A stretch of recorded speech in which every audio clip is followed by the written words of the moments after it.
Today we'll be discussing Streer Potro, or The Wife's Letter by Rabindranath Tagore. It's a 1914 epistolary, and Tagore is, as we know, he's a poet, thinker, writer, and of course an Indian liberal.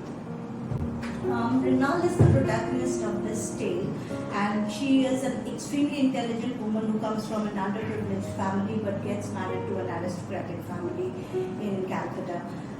It's shown that Mrinal is very beautiful and she gets married because of her beauty, but it is essentially her intellect that stands out throughout the storyline. Once Mrinal, is sitting there where her husband comes to select the bride, it is constantly seen that Mrinal's mother is under this tremendous pressure, constantly gazing at the groom's uncle for approval, which is quite, which depicts the fact that for a woman, even for an intelligent, beautiful woman to exist in society, it was the patriarchal approval which was most important.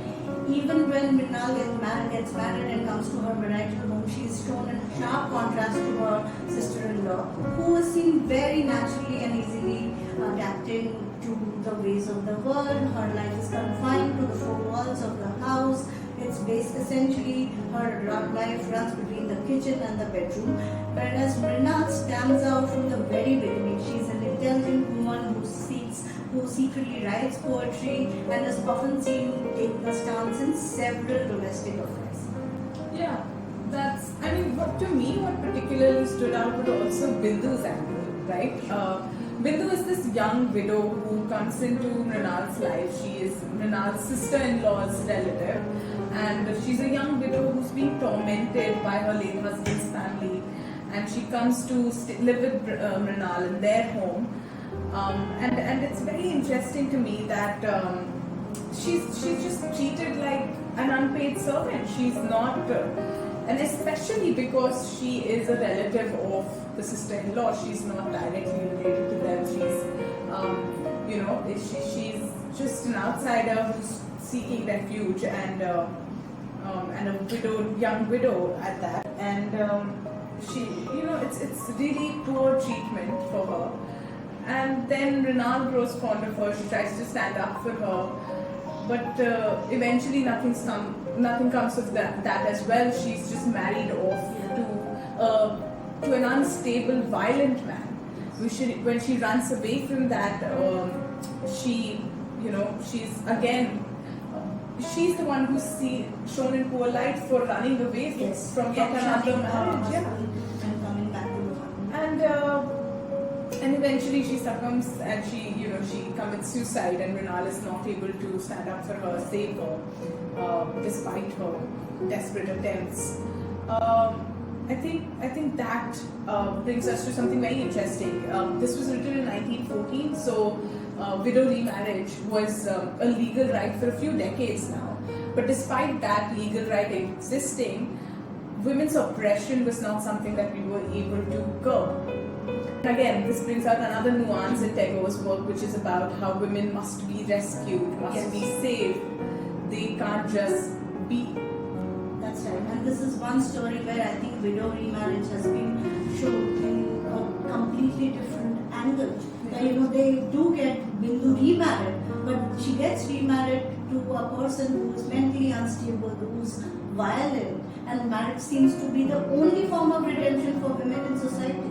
Yeah, I think what stands out for me is the conclusion of the story. Where she's standing in under the blue sky in front of the vast ocean, and she's talking about freedom. She writes the letter to her husband, and that's the treatment of the story, really, right? It's in the form of the letter that Mrinal writes to her husband, and the way she expresses her individuality, which is being curbed all through her marital years of 15 years, I think 15 or 20 years that she mentions, and she just wants to be herself. She does not want to be identified as a mother, as a wife, as a sister. She just wants to be herself, and writing poetry or expressing herself through words is not done in a confined space where she's not hiding that poetry or that form of expression anymore.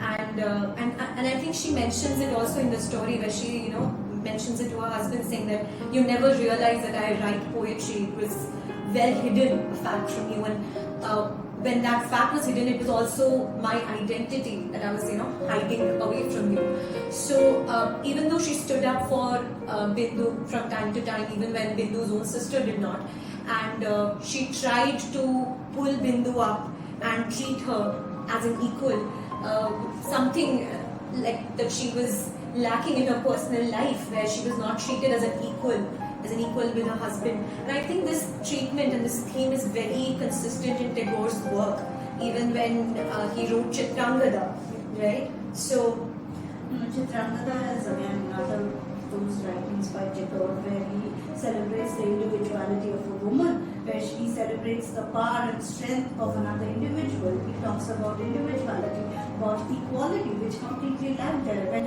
Arjun sees Chitrangada for the first time in the play that Tagore has written, Arjun is so mesmerized by her. He asks her, "Who are you?"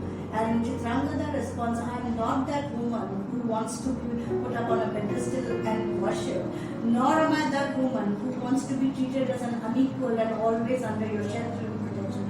I am that woman who will stand with you, alongside you in the battlefield, at home, in every space, in every sphere. I am your friend, I am your equal." And this is the beauty of Tagore's work, that he actually celebrated women, individuality.